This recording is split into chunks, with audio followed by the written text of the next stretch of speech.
Hi! ఇవాళ మనం మిర్చి బజ్జీలో స్టఫ్ చేసుకుందామండి. ఈ మిర్చి బజ్జీలు ఎలా చేయాలో కావాలంటే మా లాంగ్ వీడియోలో ఉన్నది చూడండి. ఇప్పుడు దీనిలో స్టఫ్ చేసుకుందాము. ఇలా ఫస్ట్ మధ్యలోకి చీరుకోవాలి.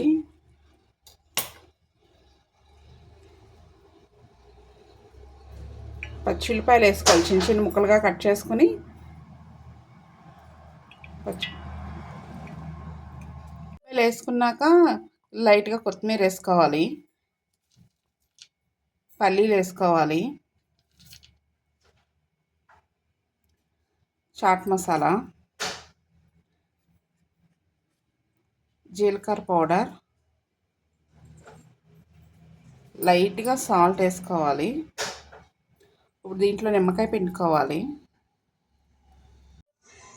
ఈ వీడియో కనుక మీకు నచ్చినట్టయితే లైక్, షేర్ అండ్ సబ్స్క్రైబ్.